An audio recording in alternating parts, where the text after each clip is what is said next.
Good morning. Good morning. Sporting Kansas City's at a kind of weird place in their history, considering with Peter Vermees being gone now for the first time in a very, very long time. What have you seen from them since the change? And I guess, are there changes from, pre and post the move that you're accounting for? To be honest, we've just focused on the last three as far as how we're looking at their group. You mentioned it's a strange time, Peter.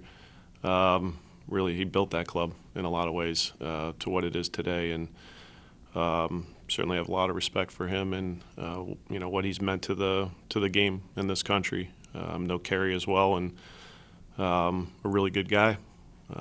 Obviously, he's got the opportunity now to be the head coach and won two of the last three, so the results have improved. As far as the game and what we anticipate, I think, as far as them defensively, there's some similarities to Chicago with some different pressing ideas that we've seen. So that's something that's kind of stood out over the last couple games, and then I think it's about organization for them. We haven't seen them step up in an overly aggressive way. It's clear pressing moments where their actual pressure, those numbers, that data shows that it's increasing, but it's from a deeper positioning. So we'll see if that remains to be the case this weekend. And then, I think with the ball, they're very good with some of the switch of play, direct switch of play, how they use their front three, how they use their, outside backs in overlapping moments. So I would say those are some of the early things that have stood out. You mentioned a lot of things there.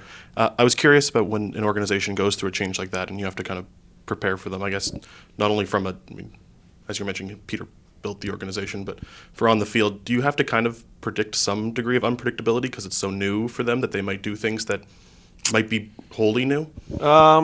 Yes and no. I think we're not anticipating anything drastic based on what it's looked like with Kerry in charge. So you always want to have guys be thinking about different things and be prepared to see different things. But you give them too much information, and you might see 4 or 5, 6 different things. It becomes information overload, and I don't think that's beneficial. So we'll try to simplify it with the last 3 games. Obviously, you guys aren't having the schedule congestion you did early in the year, but what do you think? What do you notice in these last 4 straight wins, 5 unbeaten?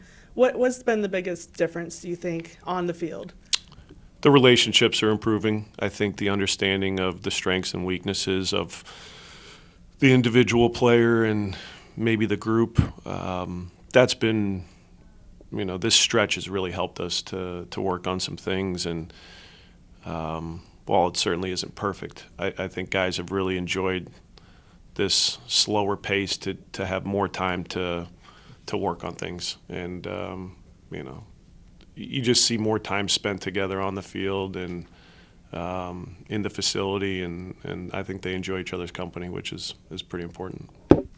The window closed yesterday. There's, I think, 14 games between now and when it opens again. You said last week that you felt comfortable with the group, but I guess looking at what you have to get through until you can potentially add again, other than free agents, I guess. But what makes you confident that this group can keep the level that you guys are playing right now? When healthy, we have a very strong group and good depth. So there was a lot of conversation, especially recently, around additions, and we didn't think it made sense based on where we're at. So we'll wait till the summer, but we have, piece by piece, more competition, a healthier group, and we're just a couple away. So hopefully we can maintain that, and I think if we do, we're confident going into this stretch of games that you mentioned to continue to improve.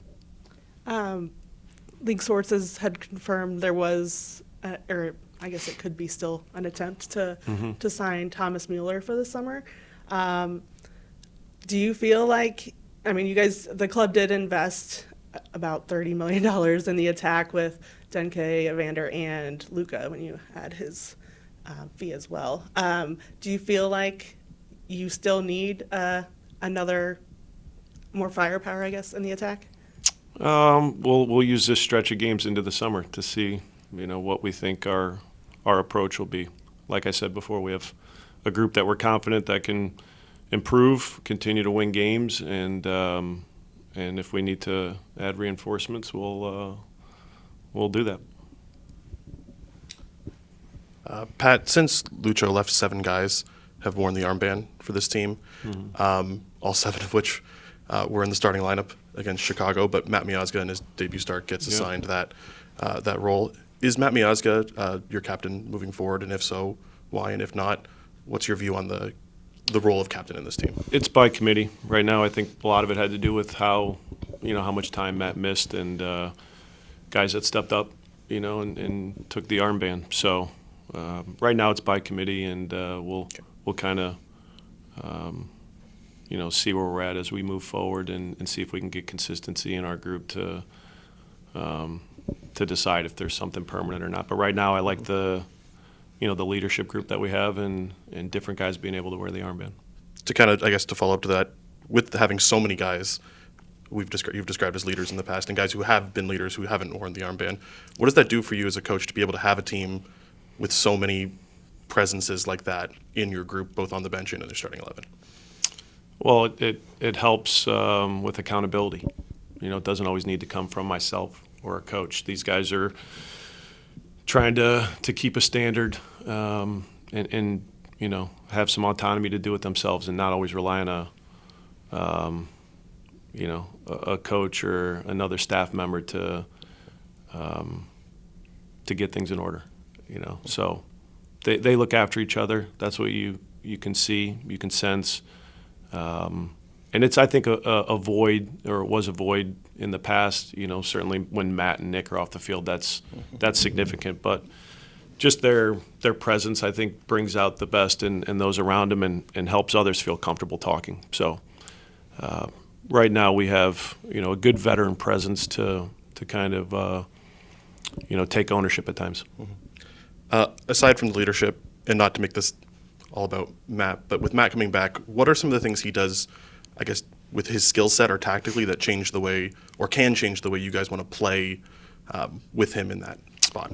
Well, Before you even talk about the X's and O's, he communicates better than everybody. So that helps, the guys around him to be in the right positions at the right time. And how he reads the game, how he's able to do multiple things. Along with that communication, that's what separates him, I think, from a lot of players. So, as far as how we approach the game, I think there's a lot of similarities, but you try to play to the strengths of your group. And when Matt's on the field, I think how he can move us up the field when he's on the ball, his level of composure and seeing different things helps us to attack, I think, in a different way. But on the defensive side of the ball, it's how we move our lines, how we're shifting. I think it looks cleaner and more in sync, when he's on the field. Did he get through that first start okay? He did. And then Obi being back in training this week, how's he doing? And then is it still kind of the same timeline for Teenage and Yuya that you said last week? Yeah. Or any changes there? Obi's in a good place. Got through a couple hard days, and so he's available. And Yuya and Teenage next week is the expected return at the beginning of the week, so likely unavailable for the weekend. But those are 2 more pieces that we expect with the group next week. Looking at your wing back position, because that's an area where in the past you've had a little bit, I think you've normally had more like 5, but you've got guys like Yuya and Luca that also could play there. Like, do you feel good at that spot, knowing that, DeAndre over the years has had some wear and tear? Like, do you still feel, do you also see Yuya and Luca as options there still? We feel good about our wingback situation, different strengths of the players to help us approach games in a different way, whether it's from the start or in-game adjustments. So, just depending on player availability. We know Yuya and Luka have done it in the past. We see their, strengths, in other positions as their primary positions, but we know they can do it. So that's always going to be an option. Do you look at Luka at just looking at his start of the season? Do you still feel like he's best in that front three, or do you see him maybe needing to move back to wing back to kind of? We use the games more and out of player availability to decide on where we, put what we think is our strongest group. And, we've had, I think, less depth as with our attackers to start the season, and felt that he could help us out there. And I think, we're still trying to figure out, the strongest group. As we get healthy, we'll get those answers. But I think he's done a good job of playing higher up the field. I think he's close to scoring goals. I think if you look at the Chicago game, helped us create a lot of really good moments in that second half. And so whether it was dribble penetration, whether it was the run behind where Evander finds him, he found a shot from distance where Brady makes a really good save. So he allowed us to attack in different ways, and I think is close to, finding, the production in the final third. Sorry, I just wanted to ask a follow-up to the answer about Matt, and you used the word composure for something that he does well. And composure seems to be a word you use really often about when the team is performing well, there's composure. When they're not performing as well, you're looking for more composure. Could you, I guess, elaborate on what that word means to you, and when you see it, what it looks like on the field? How guys handle pressure when they're on the ball, how they handle different, stretches of the game as far as their demeanor in dealing with struggle and not getting overconfident when things are going well. So, defensively in, transition moments when they have to, be really tested as far as defending closer to goal. How do they look in those moments with how they read plays, footwork, not overcommitting, being patient. Those are, all things that I think apply to, guys looking composed. Thank you. Kind of a different question, but Bruce Arena made some comments recently on a podcast about just kind of looking at national team coaches and how typically domestic coaches, whatever country it is, tend to do, I guess they understand the culture better. There's a value to having domestic coaches in the national team positions. Yeah. Do you have any opinion on as far as I guess specifically to the U.S. national team, is that a challenge when you have a foreign coach in there, or do you feel like there's? I think I've had a comment about that in the past, and to be honest, in the moment, I don't have an opinion on it. If those were Bruce's comments, then that's how he feels. So I don't really have an opinion in the moment. All right, thank you. Thank you.